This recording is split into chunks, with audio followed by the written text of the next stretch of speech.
Muy buenas tardes. Vamos a empezar con los temas del temario de abdomen.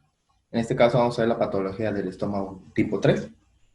Los temas comprendidos van a ser cáncer gástrico, GIST y linfoma. Eh, en general, vamos a tener que tomar ciertas modificaciones para abordar este tipo de pacientes cuando tienen una complicación gastrointestinal.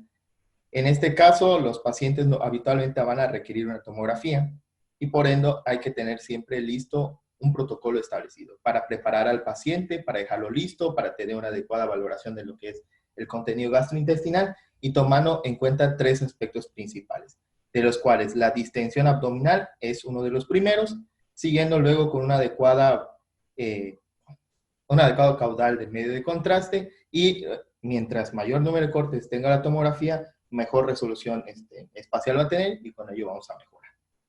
A general les agrego esta tabla para poder ver los parámetros que se van a tener que hacer. Primero, lo más común, sobre todo para las tomografías contrastadas, tiene que ser un paciente que tenga ayuno con una buena función renal, habitualmente por lo menos de 6 horas, sin contenido sólido en su estómago.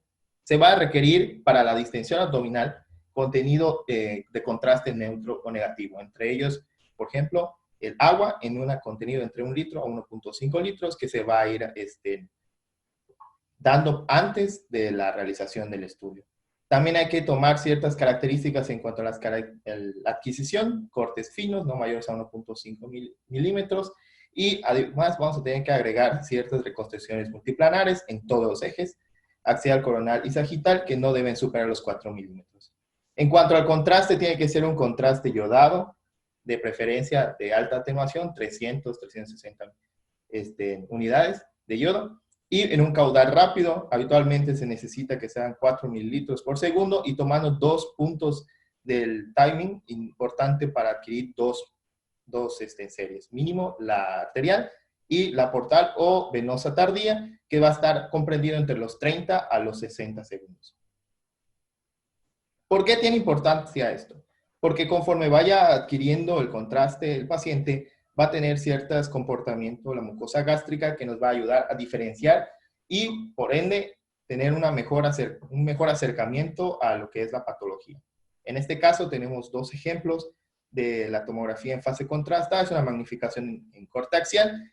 La primera del lado derecho, podemos observar que se encuentra en una fase arterial temprana, en la cual podemos identificar como característica importante hacia lo que corresponde las flechas de color blanco y negro al componente de las tres capas que componen a la pared del estómago, siendo para discernir entre cada una de ellas la atenuación que van a presentar, siendo en este caso la que se encuentra marcada con la flecha de color negro, la mucosa, que tiene una hiperintensidad mayor a la de la submucosa, que se observa con una línea hipointensa, y posteriormente la serosa va a tener un realce mucho mayor, siendo muy hiperdensa en comparación a sus otras dos compañeras. Esto tiene de importancia ya que nos va a permitir estadificar a las lesiones tempranas conforme al compromiso a estas tres capas. Por el lado contrario, cuando pasamos a la fase portal venosa, podemos observar que se va a hacer un contraste homogéneo de las tres capas que no nos va a permitir observar ni distinguir a las mismas, pero que nos va a aportar información sobre el realce del resto de la pared y en caso de encontrar lesiones focales, identificarlo por un realce intenso, como en esta imagen de tomografía, en el cual el espectro observado entre las flechas de color blanco conserva su intensidad, su densidad homogénea en toda la periferia. De igual forma, la distensión, como comentó el doctor, es importante. Lo ideal es que sea con un contraste neutro para que tengamos un buen contraste entre las partes correspondidas de la mucosa y el contenido luminal. Tenemos esos dos ejemplos de dos pacientes en una tomografía en corte axial contrastada en fase portal, en la cual podemos identificar que el lado derecho, las flechas comprendidas de color blanco, nos están dando la errónea imagen de un engrosamiento focal de la pared del estómago. Sin embargo, cuando se hace una distensión 24 horas después, en la misma fase, mismo corte, podemos identificar que la pared no presenta alteraciones y se encuentra homogénea en su realce sin engrosamientos focales. Estos datos, junto con lo que les corresponde al protocolo previo de adquisición para este tipo de patologías, son importantes y de conocimiento general para poder abordar a estos pacientes. Entrando lleno a lo que es el carcinoma gástrico, hay que recordar que es una de las patologías más comunes a nivel mundial, siendo el quinto lugar en cuanto a incidencia, pero dentro de los que corresponden al componente gastrointestinal va a considerarse el tercer lugar. Siendo, como comentaron al principio, el adenocarcinoma el más común, entre un 90 a 95%, y con cierta predicción hacia los masculinos. Hay que recordar que epidemiológicamente esto va a condicionar que tenga cierta predilección geográfica, recordando que pacientes de Occidente, en principal los japoneses, son los que más van a estar padeciendo este tipo de anomalías. En cuanto a México, hay que recordar que también es alto en incidencias, sin embargo, en el 2018 correspondió solamente a 7.546 casos nuevos registrados, que corresponden al 4% de la totalidad de los que se pudieron cuantificar durante ese año. Hay que ingresar también aquí a un punto importante, ya que les dije que la regionalidad geográfica va a estar influenciada por varios factores, entre ellos la dieta. Recordando que hay ciertos factores aparte, como los procesos infecciosos con H. pylori, la alteración de otros factores ambientales, la predisposición genética, que van a dar a cabo una cadena de flujo que va a llegar a el irremediable proceso de adenocarcinoma. Recordando que aparte de esto se va a agregar otros tipos de alteraciones que pueden condicionar perdón, este tipo de modificaciones, como por ejemplo son el uso de tabaco, la anemia perniciosa, las gastritis, sobre todo la tipo atrófica y de características crónicas, algunos tipos de lesiones polipoideas, sobre todo las adenomatosas, y recordando como siempre la dieta. Pasando de entonces una gastritis crónica, una atrófica, la metaplasia intestinal, en este caso que va a condicionar el recambio a nivel celular y por ende predispone al cáncer gástrico y por ende a la metástasis, como en el cuadro que os pongo aquí enfrente. El cuadro clínico de este tipo de patologías es insidioso, recordando que cuando el paciente va a presentar sintomatología es que ya hay un proceso infiltrativo que por lo menos ya está afectando a la capa muscular. El más común y los más representativos de este grupo, en un 60%, va a ser el dolor abdominal y la pérdida de peso. Sin embargo, conforme se vaya acercando a ciertas características de tipo ulceradas o precoces, van a tener otros síntomas. Por ejemplo, en el carcinoma precoz va a haber cierta anorexia, pérdida de peso, puede haber síndrome anémico. En las lesiones ulceradas sangrantes puede haber tipo hematemesis o melenas, y aquellas que van a condicionar alteraciones a nivel del antro van a condicionar procesos obstructivos que pueden condicionar vómitos de retención. Mientras más proximal sea al nivel de la inserción por el esófago, puede agregar otros tipos de síntomas como una pseudocalacia, y conforme se vaya extendiendo a lo que es las regiones abdominales, como las metástasis, también van a condicionar otro tipo de alteraciones, ascitis, obstrucciones intestinales, asociado, claro, a los síndromes paranoplásicos que se agregan a este tipo de patologías. Hablando de su localización, hay que recordar que se van a localizar en un 30%, casi en todos los tipos de adenocarcinomas, en tres áreas importantes: el cuerpo, el antro, el fondo, que van a ser el 90% de su disposición, y agregando solo un 10% adicional a aquellas lesiones que van a tener una distribución difusa en toda la economía, considerándonos así el 100% de localización. Clasificándolos de forma clínica para poder tener sus características importantes, hay varios tipos de clasificaciones. Sin embargo, en este caso lo vamos a clasificar por las lesiones de tipo superficial, úlceras, polipoides y las linitis plásticas que nos habían comentado. Sin embargo, también se pueden clasificar por la presencia de otros tipos de lesiones, como las lesiones de tipo masa y segmentarias. Estas van a tener características importantes, pero hay que remarcar que la linitis plástica forma parte de ese 10% del espectro de las adenocarcinomas, que van a tener características propias que a veces pueden llegar a ser difícil de diferenciar. Por definición, la linitis plástica es un engrosamiento difuso de todo lo que es la pared del estómago, pero que como característica principal tiene el involucro de la capa muscular con infiltración e hipertrofia, lo que condiciona, como les había comentado al principio, gastromegalia, dificultad para distensión y otros procesos infiltrativos. En este caso tenemos un ejemplo de una linitis plástica en un corte axial de tomografía fase contrastada venosa, en el cual podemos observar un engrosamiento difuso de la pared del estómago que intuitivamente podemos considerar que tiene más de 10 milímetros de engrosamiento y que puede condicionar la ausencia del paso del medio de contraste hacia otras estructuras o acelerarlo.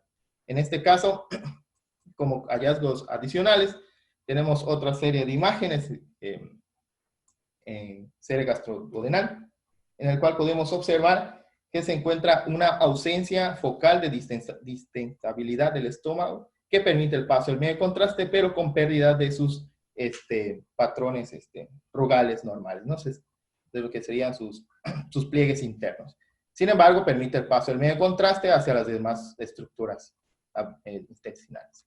Tenemos otro ejemplo también en una proyección anteroobliqua, perdón, de una serie esófago-gastroduodenal, en el cual podemos observar una zona focal de ausencia de distensibilidad que permite el paso de contraste al resto de las estructuras, con pérdida del patrón de sus pliegues en esta parte mostrada con las flechas de color negro. Todos estos hallazgos característicos de la linitis plástica. Una subdivisión de la adenocarcinoma. Pasando a otros datos importantes, hay que recordar que este tipo de cáncer es muy difícil de sobrellevar por su gran grado de diseminación metastásica. Tenemos 4 grados o 4 tipos de diseminación más comunes: la hematógena, la linfática, que corresponde hasta un 88%, la transcelómica y la directa, que como nos había comentado al principio, se va a asociar a los ligamentos. En este caso, la hematógena, la más común, se va a dirigir hacia el hígado, pulmones, suprarrenales. En este otro caso también puede llegar a afectar hueso y sistema nervioso central. En cuanto a la linfática, por las estaciones que se van a contar más adelante, va a ser una de sus zonas de diseminación, tratando de distinguir su locorregionalidad y sus metástasis a distancias. Las trecelómicas, como su nombre lo dice, a través de lo que sería el drenaje y el flujo del líquido peritoneal, que nos permite tener focos metastásicos en otras zonas y que más adelante voy a comentar. En cuanto a la distribución directa, a través de los ligamentos, hay que tener cierto conocimiento, ya que conforme se vaya presentando el ligamento que va a estar afectado, va a originar la presencia y la distribución del tumor. Por ejemplo, vamos a tomar el ejemplo del ligamento gastrohepático en su segmento menor, el cual va a estar teniendo una distribución hasta lo que sería la porción del cardias, a la curvatura menor y el antro. Sin embargo, conforme cada uno vaya a presentar su tipo de distribución, van a cambiar su localización. ¿Vale? Ya pasando a los hallazgos radiográficos, hay que recordar que las lesiones van a ser importantes como hallazgo general en la presencia de un engrosamiento generalizado o focal de lo que sería la pared del estómago con mínimo 10 milímetros. Además de eso, como les comenté al momento de hacer la clasificación por tipos, se pueden agregar otros tipos de lesiones. Lesiones polipoideas, lesiones nodulares y úlceras que también van a estar condicionados a sangrado y que pueden observarse en las series. Como por ejemplo en estos dos ejemplos, tenemos aquí 2 imágenes de serie esófago-gastroduodenal, en el cual podemos observar del lado derecho la presencia de una magnificación con fluoroscopía, en el cual podemos observar hasta la porción de lo que es la curvatura menor, este defecto de llenado seleccionado por las flechas de color blanco de morfología nodular, que presenta bordes definidos, el cual está asociado a una lesión polipoidea de probables características adenomatosas. Sin embargo, en el lado izquierdo podemos observar igual magnificación de una serie esófago-gastroduodenal, el cual, definido por las flechas de color negro, identificamos un segmento del antro y parte del cuerpo, de su curvatura mayor, el cual podemos observar aparente engrosamiento de lo que sería las paredes del estómago, que condiciona una disminución del lumen gastrointestinal, pero que permite el paso del medio de contraste. Si observamos aquí, podemos ver esta marcada engrosamiento, que probablemente podría estar asociado a un adenocarcinoma. Conforme se vaya observando otros hallazgos en la tomografía, podemos observar el engrosamiento focal, la presencia o no de lesiones de tipo polipoideas ulcerativas infiltrativas que van a condicionar irregularidad de la mucosa con pérdida de su patrón rugal normal y que tras la adición del medio de contraste van a tener un realce heterogéneo e intenso que puede ser parte importante para la diferenciación de otras patologías. Sin embargo, hay que recordar que, como les comenté al principio, discernir entre las capas nos va a ayudar a determinar qué tanto está infiltrado y hasta dónde podemos observar del CA temprano. Identificando por lo menos estos tres tipos, la lesión que va a caracterizarse de forma fungiforme, diferenciando en esta serie de imágenes la primera en línea recta de color negro como parte de la mucosa, la que está así como rugada, la que sería la submucosa, y la negra, la parte muscular. Observándose como en el tipo 1, pues es una lesión exofítica elevada que está sobrepasando por lo menos la medida de 5 milímetros hacia la luz, diferenciando del tipo 2A y 2B, que igual en la primera tienen las características exofíticas, pero que no sobrepasan los 5 milímetros, comprendiendo solo la mucosa, y la de tipo 2C, B, perdón, que son habitualmente planas. Cuando se divide a este tipo de lesiones que pueden llegar a tener altura, también se observan algunas alteraciones, como en el tipo C, la cual solo va a estar comprometido a la mucosa, siendo la de tipo 3 aquella que, si bien compromete toda la mucosa, no alcanza a la muscular. Tenemos esa serie de imágenes en tomografía en distintos planos, ya les he comentado en fase arterial, algunos en arterial y portal. Podemos observar la primera imagen en la esquina superior del lado izquierdo, la presencia de una lesión observada en la mucosa de la curvatura mayor del estómago, de características polipoideas, la cual se extiende hacia la luz no mayor a 5 milímetros en características de un carcinoma temprano tipo 1. Por el lado contrario, hacia su lado derecho, podemos observar la presencia de otra imagen observada entre las flechas de color blanco, igual de características polipoides, que tiene una base ancha, la cual no irrumpe a lo que es la luz, mayor a 5 milímetros, en una caracterización tipo 2A. En la imagen inferior podemos observar también, delimitado por las flechas de color blanco, la presencia de una imagen de morfología lineal hiperdensa, con realce hiperdenso, la cual tiene una distribución lineal plana en relación a la clasificación tipo 2B. Por último, podemos observar aquí una lesión observada sobre lo que sería la curvatura mayor del estómago, que parece tener una lesión ulcerosa con alteraciones de lo que es la mucosa, misma que tiene un engrosamiento focal heterogéneo e irregularidad en su extremo luminal, en una probable relación a una lesión ulcerosa tipo 3. Por otro lado, tenemos estas dos imágenes de tomografía contrastada en reconstrucciones coronales sagitales fase venosa, en la cual tenemos hallazgos en lo que serían ambas porciones de las curvaturas del estómago, engrosamiento delimitado por la presencia de las cabezas de flecha negras, y así como un engrosamiento mayor a los 10 milímetros.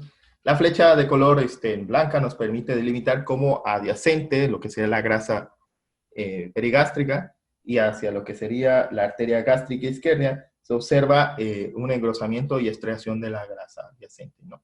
Esto sería también compatible con otros hallazgos de adenocarcinoma, son muy similares a lo que sería la rinitis plástica.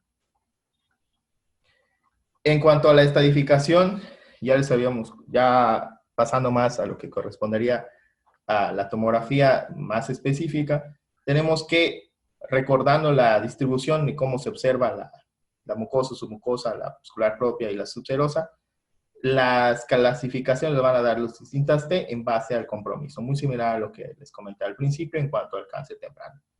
Si bien la estratificación nos va a permitir establecer qué tanto compromiso tiene la lesión, las características que van a observarse van a depender de su compromiso hacia las distintas capas y a los órganos extraperitoneales. Tenemos aquí un ejemplo muy similar a los antes observados.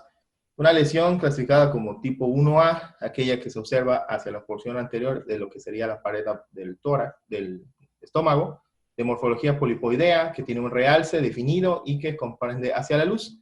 En esta fase está en una fase arterial, en el cual podemos identificar la presencia de las tres líneas que corresponden a las capas de la mucosa y podemos observar cómo está comprometiendo prácticamente a la mucosa, respetando la línea hipointensa que corresponde a la submucosa, como en el ejemplo gráfico.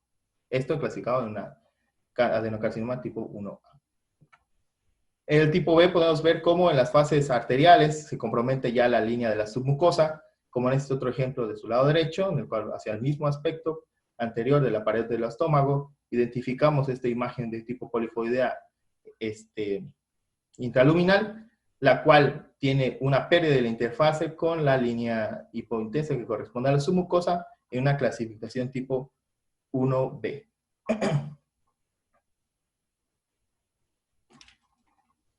Por otro lado, las clasificaciones tipo 2 la vamos a observar como engrosamiento de la pared que va a comprometer a la muscular propia sin afectar a la subserosa y serosa.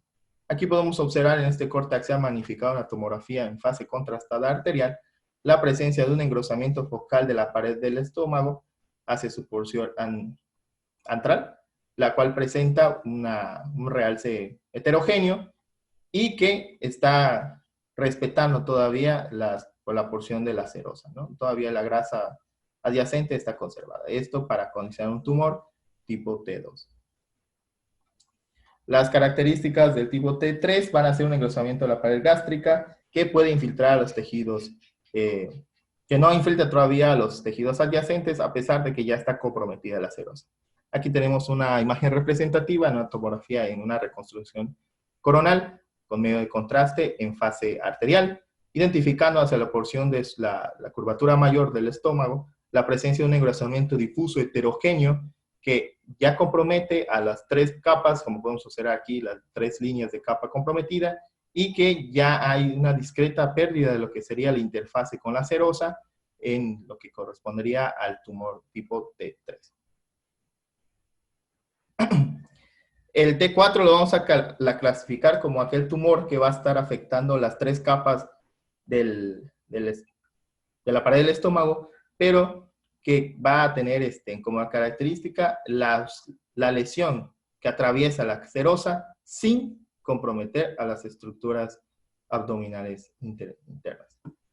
Aquí tenemos otro ejemplo representativo en la tomografía en un corte axial en fase contrastada dirigida hacia lo que sería el estómago, identificando hacia su porción de la curvatura mayor, en su aspecto lateral, la presencia de un engrosamiento, una lesión tumoral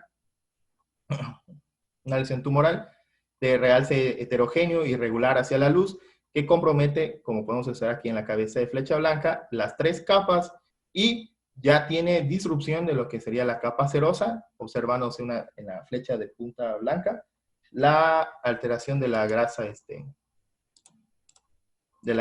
perigástrica, sin observarse interrupción hacia las estructuras vecinas, clasificándolo como un TA4. Aquí tenemos también otra imagen representativa de una tomografía en un corte axial, fase venosa, en el cual podemos observar la presencia de una lesión tipo 4B, que ya ha comprometido las tres capas y hay compromiso de las estructuras intraabdominales adyacentes. Aquí tenemos la presencia de un engrosamiento de la pared gástrica que presenta infiltración de los tejidos adyacentes a lo largo de lo que sería el ligamento gastrocólico, en el cual se observa el tumor hacia lo que sería su aspecto posterior, engrosamiento irregular, y podemos observar que ya está comprometiendo a otras estructuras, como por ejemplo la grasa adyacente, y como les comentaba aquí, ya afecta a estructuras vasculares dentro de lo que correspondería al retroperitoneo. Muy bien. Clasificar la morfología, el tamaño, las lesiones, nos van a permitir establecer el tipo tumoral T. Sin embargo, como ya habíamos hablado al principio, hay que establecer cuáles son las características de las estaciones ganglionares. Son 16, divididas en 4 tipos, y el TNM los va a dividir en otros dos grandes. Los que son locorregionales o perigástricos, y los que son extragástricos o ya metastásicos. Entonces, las imágenes que tenemos aquí es para poder observar su localización y su número estacional. Empezando por el número 1, que serían los paracardiales del lado derecho, los paracardiales del lado izquierdo. Tenemos aquí el número 3, que correspondería a los que están comprendidos en la curvatura menor. Luego, el número 4, que correspondería a la curvatura mayor.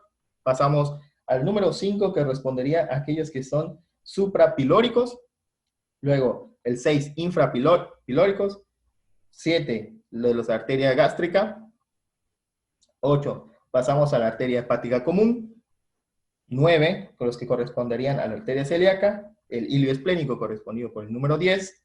Luego, la arteria esplénica proximal, que correspondería al número 11. Luego, aquí ya partimos de los que serían locorregionales. Pasamos de lo que sería el 12, que sería del hilio hepatoduodenal. Luego, una vez que terminando esta estación pasamos al 13, ya se concedían metástasis a distancia, siendo la estación número 13 los de la superficie posterior de la cabeza pancreática, los vasos mesentéricos, luego los de la aorta abdominal, que serían el 15 y el 16. Los 15 son los cólicos medios y los de la arteria aórtica. La diferencia de estos es que se van a dividir en base a sus características radiológicas y su extensión, claro, ahorita les comento cómo. Como les había comentado, las estaciones se van a determinar en 4 regiones: perigástricos, perivasculares, ligamentarios y retroperitoneales, divididos también en 2 más, que van a considerarse regionales y metastásicos, siendo el punto de corte aquellos que van a estar metastásicos posterior al ligamento hepatodenal, empezando por lo que sería la superficie posterior de la cabeza pancreática, a lo largo de los vasos mesentéricos, alrededor de la arteria cólica media, la arteria abdominal, hiato, tronco celíaco y las venas renales, que serían una subdivisión de cada una de esas estaciones. Ahora bien, ¿qué les vamos a buscar? A este tipo de estaciones ganglionares hay que buscarles aumento en su diámetro eje corto, para los que están perigástricos mayores a 6 milímetros, y los que serían perivasculares o extragástricos mayores a 8 milímetros. Adicionalmente a estos, vamos a tener que buscar otras características radiográficas comunes, o por ejemplo, la pérdida de su morfología observándose redondeados, y el realce, que puede ser heterogéneo, con la característica pérdida o excentricidad de su hilio graso. Y adicionalmente hay un índice que se puede tomar en lo que serían sus ejes longitudinal y transverso, que es el índice de diámetros, que si es mayor a 1.5 también se podría considerar afectación ganglionar. Prosiguiendo con los hallazgos asociados, dependiendo de cada uno de los tipos de adenocarcinoma, van a tener algunos otros hallazgos asociados. El más común de todos, la ascitis, la carcinomatosis, la gastromegalia, la estriación de la grasa adyacente, como los ejemplos antes mencionados, y de forma clínica la presencia de nodulaciones que se pueden observar tanto externo como interno, como por ejemplo el nódulo de Virchow de María José, y aquellas lesiones metastásicas que por diseminación afectan a otros órganos, como por ejemplo el tumor de Krukenberg, ¿no? Ahora bien, la tomografía tiene una resolución espacial muy importante para determinar la afección, estadificación y en base a ello también el seguimiento y control. Sin embargo, a los pacientes que han recibido tratamiento o que se sospecha de recidiva tumoral, se les puede agregar la realización de tomografía con PET, con FDG, que nos va a permitir establecer una correlación metabólica y espacial. Aquí este es un ejemplo muy rápido acerca de una paciente de 63 años, la cual ya había sido tratada con un proceso de resección tumoral. Sin embargo, hacia su porción posquirúrgica, las flechas de color negro, aparentemente observamos un engrosamiento que podría estar asociado a los propios cambios por quirúrgicos, la fibrosis, edema. Sin embargo, como la paciente todavía estaba en tratamiento, se le realiza una tomografía PET, en el cual podemos observar que la flecha negra marcada en esta tomografía presenta una captación del medio de contraste, del medio radiotrazador, que nos daría la idea de una recurrencia tumoral. Esto es en el escenario de la realización de la PET-CT para poder estudiar adicionalmente a estos pacientes. Ok, continuamos con lo del carcinoma. La NCCN tiene ciertos lineamientos que son muy vastos, que nos van a ofrecer mucha importancia, pero que a resumidas cuentas lo que nosotros tenemos que ofrecerle a los clínicos al momento de realizar nuestras tomografías es darles ciertos puntos importantes que les permitan establecer, uno, su pronóstico, su tratamiento y su modalidad de abordaje. Aquí les resume 3 puntos importantes que van a ser. Primero, aquellos tumores que van a ser características resecables, aquellos que estén limitados a la mucosa, como el T1, que son candidatos al manejo quirúrgico, o aquellos que van a estar comprendidos en el T1B hasta el T3. Todos aquellos tienen la facilidad de ser reseccionados de forma adecuada, sin compromiso metastásico en sus márgenes de las distintas aspectos quirúrgicos, ¿no? Solo una gastrostomía distal, subtotal o total. Y aquellos que necesiten, como por ejemplo los T4, la resección en bloque que involucre a todas las estructuras afectadas. Sin embargo, esto sería en el mejor de los escenarios. En el caso de que tenga alguna lesión que sea locorregional infiltrativa avanzada, que afecte la raíz del mesenterio o que esté comprometiendo alguno de los vasos adyacentes, como por ejemplo los paraórticos, en este caso nada más tenemos un punto de exclusión que sería los vasos esplénicos, pues se considera un criterio de irresecabilidad, o aquellos que ya se consideren con metástasis a distancias, ya sean peritoneales, como la siembra, y esto incluye los que están en el peritoneo, mediante las pruebas histológicas, ¿no? Sin embargo, a los pacientes hay que agregarles también la presencia de un seguimiento. Después de los hallazgos previamente demostrados y que ya recibieron tratamiento y ya se les hizo su manejo, hay que tratarles de seguimiento en base a los estadios que se le hayan observado. La mayoría de ellos van a ser muy sencillos de recordar, dando a los clínicos una fecha entre 3 a 6 meses para cada uno de ellos, que van a estar distribuidos de entre 1 a 2 años, o en su defecto, aquellos que van a necesitar un seguimiento semestral y anual, por lo menos durante 3 a 5 años, según las necesidades del paciente, ¿no? Y la mayoría de los exámenes de rutina van a ser la tomografía contrastada con los protocolos previamente explicados al principio, y que en base a su respuesta clínica van a requerir un aumento en el número de series de seguimiento, o en su caso, anexarle otro tipo de estudios. En este caso, podría ser el PET o la resonancia magnética. Continuamos con las lesiones de origen gastrointestinal estromal, y tenemos al GIST, recordando que son un porcentaje que va a estar afectando a las poblaciones de forma general, tanto hombre como mujer, en unos picos de 40 años, y que su principal sitio de localización va a ser el estómago, comprendiendo otros puntos, lo que sería la porción distal del esófago, píloro duodeno y otras extensiones del intestino delgado. Clínicamente va a ser caracterizado por una lesión que va a condicionar saciedad temprana, problemas gastrointestinales, distensión abdominal, dolor abdominal y una masa palpable.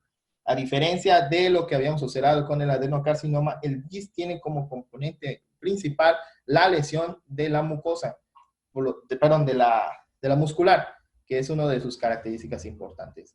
Observándose como hallazgos radiográficos la presencia de lesiones habitualmente extragástricas, nodulares, bien definidas, heterogéneas, con contenidos hipodensos en su interior, que puede considerarse a lesiones por crecimiento avanzado, necrosis.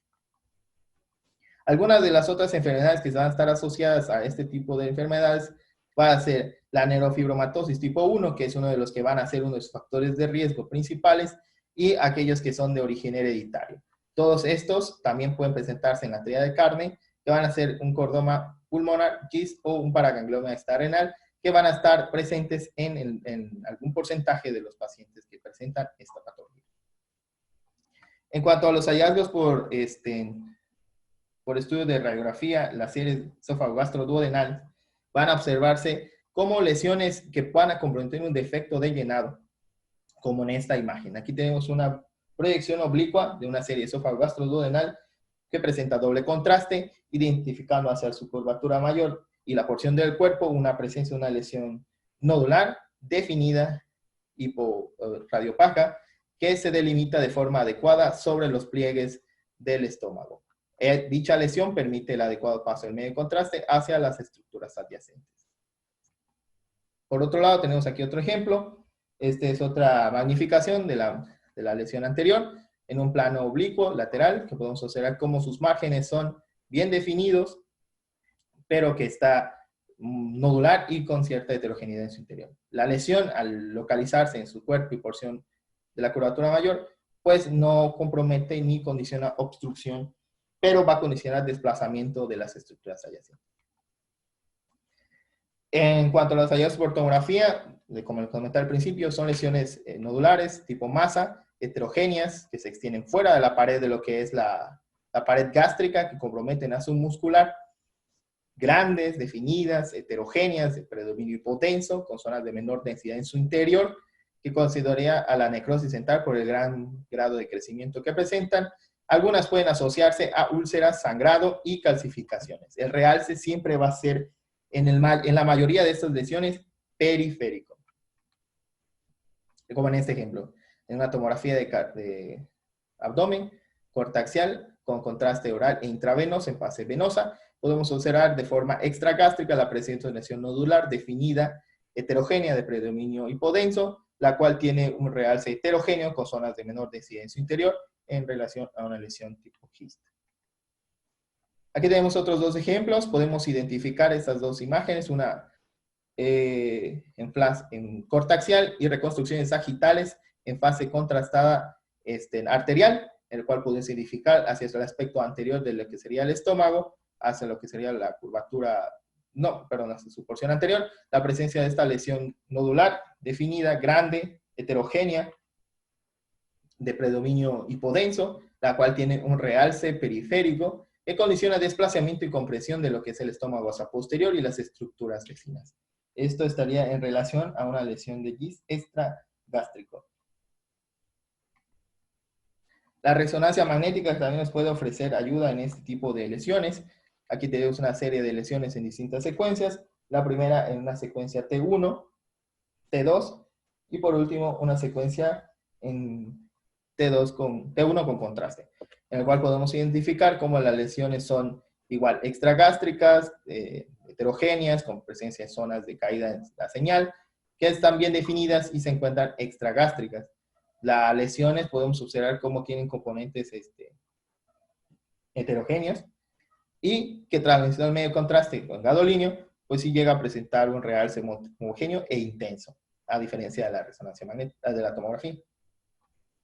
La estadificación de estos va a ser similar a lo que sería la adenocarcinoma. Sin embargo, vamos a tener aquí otros datos importantes, sobre todo porque aquí se agrega el concepto de alto y bajo en riesgo, sobre todo aquellas que tienen una lesión mitótica mayor a unas 5 o más mitosis por milímetro cuadrado, que es la valoración que hacen histológicamente. Si observamos la estratificación es muy similar, sin embargo, la lesión que va a comprometer a las lesiones nodulares van a ser muy diferentes a lo que es el adenocarcinoma. Aquí tenemos otros dos ejemplos. Tenemos una tomografía en cortaxial y reconstrucción coronal, identificando la presencia de una lesión intragástrica, nodular, definida, lisa, de bordes definidos, heterogénea, la cual se observa en la porción sagital, en su curvatura mayor, la cual presenta una medida aproximada de 2 a 5 centímetros la cual la caracterizaría como una etapa 1A, T2, sin compromiso ganglionar ni metastásico.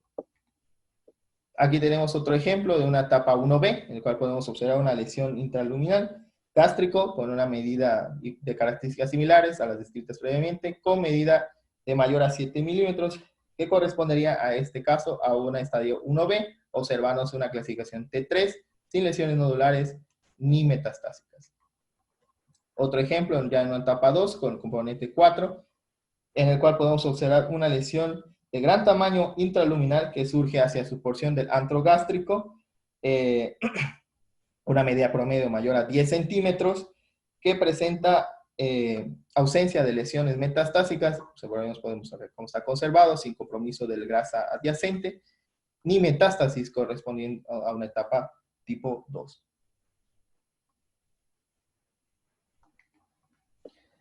Aquí tenemos otros ejemplos. Este ya sería una etapa 3A, una lesión que tiene un compromiso tipo T3. Tenemos dos ejemplos. Este es una magnificación de una serie esofagostroduodenal con fluoroscopía, con contraste, doble contraste, y su representación en tomografía en una magnificación en plano en corte axial, con fase contrastada oral e intravenosa portal. Podemos observar la presencia intraluminal de una lesión de morfología redondeada, definida, heterogénea, la cual se observa hacia el interior del lumen, y que tras la administración medio contraste en esta etapa para tejidos blandos presenta un realce heterogéneo y periférico. Tenemos otros ejemplos de otras lesiones en una etapa 3B. Tenemos otras magnificaciones de una serie esofagostroduodenal y tomografía en corte axial, fase contrastada, en cual podemos identificar al lado derecho una lesión intraluminal de gran tamaño que condiciona un defecto de llenado de bordes parcialmente definidos que permite todavía el paso del medio contraste a las estructuras intestinales posteriores, y que en la representación tomográfica se observa con una lesión nodular tipo masa definida, heterogénea del plenilunio denso, que tiene un realce interno periférico, perdón, y en su interior una zona de aparente necrosis con pérdida de densidad en su interior.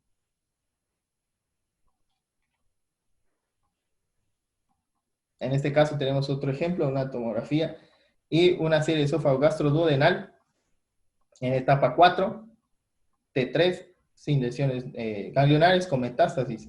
Aquí podemos observar cómo la lesión en la serie esófago-gastroduodenal con doble contraste presenta una lesión intraluminal que se proyecta hacia su interior con bordes definidos, sin el cual tras la valoración en la tomografía podemos observar cómo está comprometiendo a la porción posterior del estómago, con presencia de zonas de densidad aire en su interior, la cual podría considerarse una aparente comunicación a lo que es el lumen gástrico, y la diseminación peritoneal. Podemos observar como aquí tenemos aparentemente un ganglio aumentado de tamaño en su eje corto, y estriación de la grasa adyacente con aparente disrupción de lo que sería la pared serosa, en este caso ya para una etapa tipo 4, T3, sin ganglios, perdón, ese peritoneal y con metástasis. A todos estos que ya se les observó, hay que recordar es que se tienen que hacer una valoración. Aquí, una vez que el paciente ya se le estableció el diagnóstico, que ya se le dijo que tiene la patología, se le inician tratamientos. En este caso, los criterios Choi se usa para el tratamiento con imatinib, para observar cómo, en contraste con RCID, van a tener respuesta al tratamiento. ¿Cómo vamos a observarlo? Con las características en cuanto al tamaño. Por ejemplo, este ejemplo que tengo acá es de un paciente con un GIST de gran tamaño, el cual se observa en esta imagen de tomografía en plano corte axial, en fase contrastada. Podemos observar definido, heterogéneo, hipodenso, con realce periférico, que tiene un control a los 6 meses tras la aplicación de imatinib. Siguiendo los criterios de Choi, podemos observar cómo el diámetro anteroposterior de la lesión disminuyó prácticamente más de un 30% según los criterios RECIST 1.5, pero que el tamaño del tumor también disminuyó en los criterios Choi con descenso de lo que sería la atenuación del tumor, y se puede observar que no hay nuevas lesiones. Hay que puntualizar en este punto que hay algo llamado como o sea, crecimiento paradójico, que se puede presentar en las lesiones cuando recién inician su tratamiento, que se va a caracterizar casi como en esta imagen, que aumenta el tamaño, que disminuye su densidad como si no hubiera respuesta al tratamiento, pero eso es normal por el proceso de necrosis que presenta la lesión tras la administración del imatinib. Pasando al linfoma gástrico, pues hay que recordar que es una lesión linfoproliferativa que se va a clasificar en varias formas, siendo las de células B las más comunes. Su distribución va a ser prácticamente localizada en sus tercios medios y distales y en grupos etarios en picos mayores a los 50 años. La distribución genérica es proporcional entre hombre y mujer, y habitualmente sus cuadros clínicos va a asociarse a dolor epigástrico y dispepsia según el sitio en el cual estén observando. Hay que recordar que se van a asociar a gran lesiones de tipo ganglionar, y que, a diferencia de los dos temas previos valorados anteriormente, el sitio de origen va a ser la capa submucosa. La diferenciación lo puede darse en tres tipos principales: las lesiones tipo MALT, esporádicos primarios y secundarios de origen extragástrico.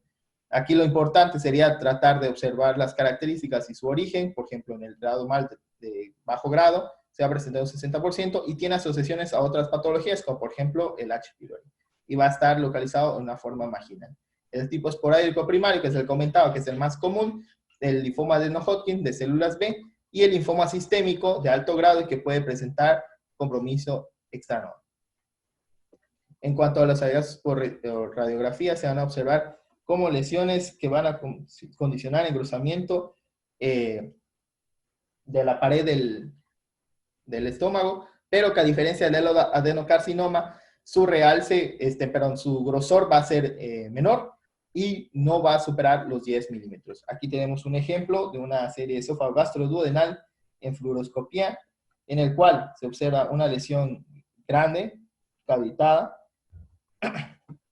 mayor a 15 milímetros, la cual podría estar en su porción de la curvatura menor, y hacia su porción antral podemos observar una extensa masa con defecto de llenado que está comprometiendo la luz, con disminución del paso del medio de contraste hacia las estructuras posteriores, el cual se ve comprometido en probable relación a un linfoma gástrico primario. Aquí tenemos otro ejemplo en el cual podemos observar una magnificación, una serie de esófago gastroduodenal con doble contraste, en el cual podemos observar primero lo que correspondería a lo que serían los pliegues antrales normales del estómago, definidos y con una pérdida abrupta de su presencia, posterior con una disminución del lumen que permite aún el paso en medio de contraste hacia estructuras posteriores, pero que se observan estas lesiones que comprometen el diámetro luminal en probable relación a una lesión de tipo linfoma antral. Los hallazgos por tomografía van a ser también muy similares a los hallazgos por adenocarcinoma. Sin embargo, hay que recordar que la irregularidad de la pared, el grosor que no supera los 10 milímetros y aparente aspecto lobulado de lo que sería el compromiso de la lesión van a ser la diferencia, asociado también a lesiones nodulares, ganglionares, que pueden observarse adyacentes. Aquí tenemos un ejemplo de una tomografía contrastada en un corte axial en fase contrastada, en una arterial, en el cual podemos observar hacia el aspecto anterior de la pared antral del estómago la presencia de un engrosamiento difuso lobulado de su pared exterior, bien delimitado, definido por estas cabezas de flecha blanca, ¿no? Esto estaría en relación a los hallazgos típicos por linfoma en tomografía. Aquí tenemos otro ejemplo. Este es una tomografía en un corte axial con fase contrastada y su reconstrucción coronal igual en fase contrastada. Aquí podemos observar que en el corte axial presentamos un engrosamiento concéntrico de la pared del estómago, con disminución del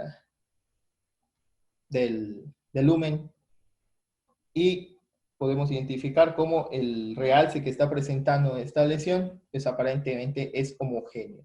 Hacia su reconstrucción coronal podemos identificar cómo los bordes libres que van a presentarse intraluminales son irregulares, el cual presenta ciertos tipos de extensiones de tipos picos que presentan también ulceraciones en la pared del estómago. Esto en relación a otros hallazgos por tomografía de un linfoma primario del estómago.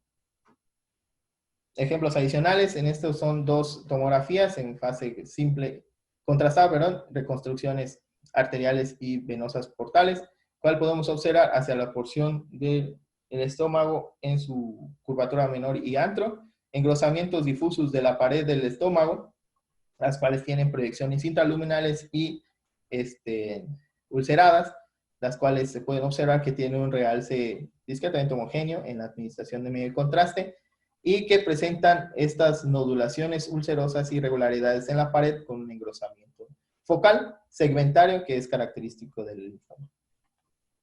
Un ejemplo adicional, pero en este ya podemos observar el compromiso ganglionar. Tenemos esta primera imagen que corresponde a una serie esofagosgastroduodenal con doble contraste, en el cual podemos observar pérdida de la distensibilidad abdominal con pérdida del patrón el patrón de esos pliegues gástricos, en el cual se observa que hay una afección difusa de lo que sería la pared del estómago, que aún permite el paso del medio de contraste hacia las estructuras posteriores sin identificar una obstrucción o perforación a este nivel. En la realización de la tomografía en fase contrastada, corte axial, podemos identificar primero la presencia de engrosamiento de la pared concéntrica del estómago, que se puede observar en esta imagen con aparente obstrucción del lumen, y hacia los aspectos anteriores en lo que serían las regiones ganglionares de la curvatura menor y mayor. Podemos identificar la presencia de lesiones de tipo ganglionar, observándoselo con pérdida de su morfología, aumentados en tamaño, con pérdida de su hilo graso y con un realce heterogéneo e intenso. Esto correspondería a implantes, ¿no?, de depósitos de linfoma extranodales o mentales, ¿no?, en relación a un linfoma primario. Una vez que ya establecimos las características del linfoma, hay que recordar que para clasificarlos hay que recordar dos grandes conceptos importantes en cuanto a las clasificaciones del linfoma en general. Primero, hay que recordar que hay regiones nodales que van a ser consideradas propias de los ganglios, como el anillo de Waldeyer, o cervicales, intraclaviculares, iliares, etc. Y aquellos que son regiones extranodales, aquellos que van a comprometer otras estructuras del cuerpo humano, que van a ser, por ejemplo, la médula ósea, el sistema nervioso, hígado, y aquí en el punto 4, el que nos compete el día de hoy, el tubo gástrico. ¿Por qué les comento esto? Porque las clasificaciones de Arbor y la de Lugano, que es la que estamos observando en este momento, es una compenetración de ambas, ya que primero se realizó la de Arbor y conforme se observó y se fueron modificando, se fueron adaptando. Entonces, hay que recordar, las lesiones de tipo infiltrativo linfomatoso en las pacientes del tubo digestivo se consideran primero región extranodal. Por lo tanto, solo van a afectarse las lesiones que van a estar circuncidadas del estómago y que tengan ganglios linfáticos abdominales, ya sea estos obtenidos por biopsia o linfografía. Por lo tanto, el punto 3 y el punto 4 no van a estar observados. En Ann Arbor se junta, nos permite la presencia de estos dos aspectos, sobre todo la afección del estómago, que esté por encima del diafragma, y el linfoma diseminado. ¿Cómo lo vamos a observar? Aquí tengo los datos. Y podemos observar cómo están en cada estadio el compromiso ganglionar de un lado del diafragma, en el estadio 1 y el estadio 2, y en ambos en el estadio 3, y compromiso extranodal en lo que sería el estadio 4.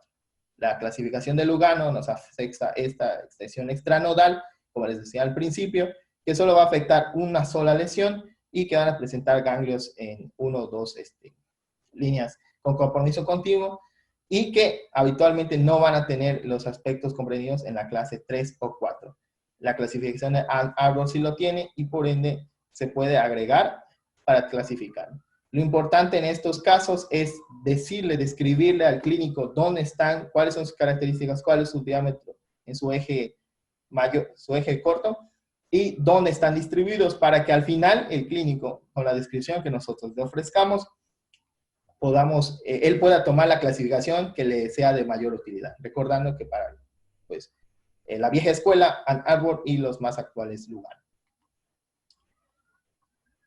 Ya para finalizar, tenemos esta tabla que comprende todos los hallazgos descritos durante la exposición, en el cual vamos a tener algunos hallazgos importantes. Factores de riesgos para el cáncer gástrico, ya les había comentado, la dieta, algunos tipos de anemia, las gastritis, las lesiones polipomatosas, adenomatosas.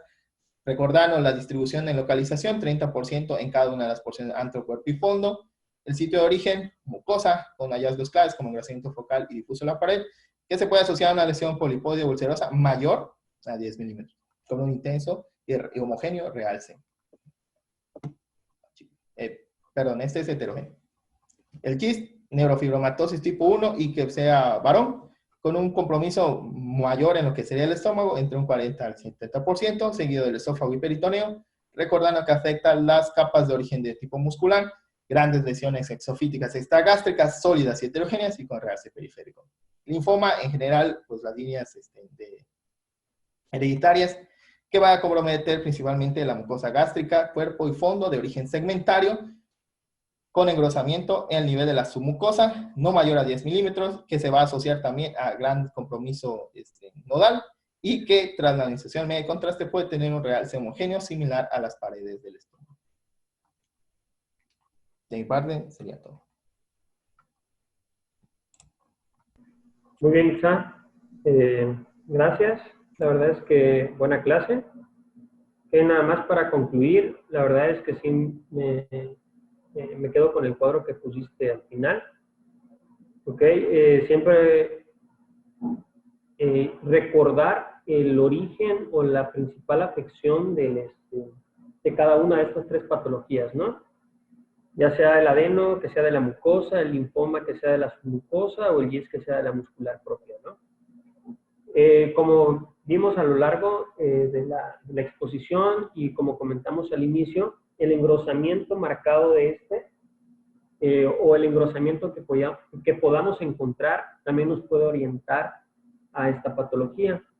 2 centímetros, de 2 a 4 en el caso del linfoma, o como ya vimos en las imágenes, aquellos que son de 2, 10, incluso 20 centímetros, pues ya es un GIST, ¿no?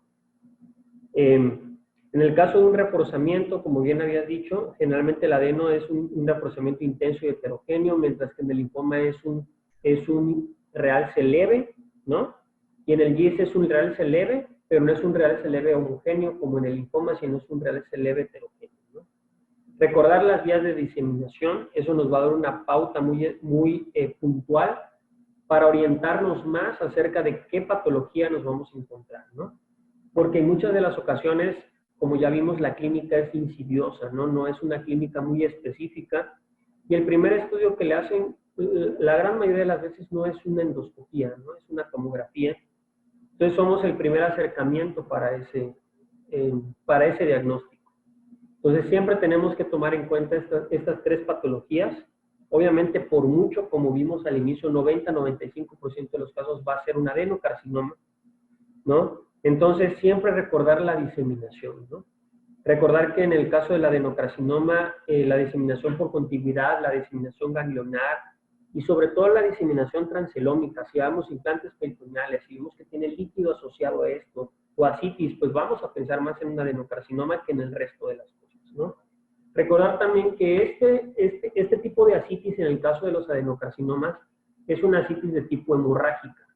Entonces, no vamos a encontrar una ascitis como en el caso de un hepatópata crónico. Puede haber cierto grado en donde no va a ser un líquido de ascitis con densidad líquido, sino puede tener una densidad un poco mayor, ¿no? Porque el adenocarcinoma produce una ascitis de tipo hemorrágica. El linfoma, pues generalmente va a tener una vía de diseminación por contigüidad o ganglionar, mientras que el GIST generalmente se va a ir por vía hematógena o en dado caso, puede llegar a ser transelómica, pero no al mismo nivel que el cáncer, el adenocarcinoma, ¿no? Muy bien, y el pronóstico, pues esa es la importancia, ¿no? De nosotros orientar al clínico sobre qué patologías se está enfrentando, sobre qué cáncer se está enfrentando, porque en el caso del linfoma o del GIS, como vimos, tienen un buen pronóstico, porque los tratamientos, realmente los pacientes responden bien al tratamiento, mientras que el cáncer gástrico, el adenocarcinoma, tiene un mal pronóstico, porque la gran mayoría de las veces, sobre todo aquí en México, no se tiene un tamizaje de detección de este tipo de patología. Por lo tanto, la gran mayoría de las veces siempre lo vamos a ver en un estadio mayor. Recordar que aquellos tumores que tienen una medida de más de 5 milímetros, como mencionó Itza, ya afectó las 3 capas, ¿no? Por lo tanto, la probabilidad de que este tumor ya se haya diseminado por vía linfática, por continuidad hacia los ligamentos, es mayor. Y con esto disminuye, pues, el pronóstico del paciente.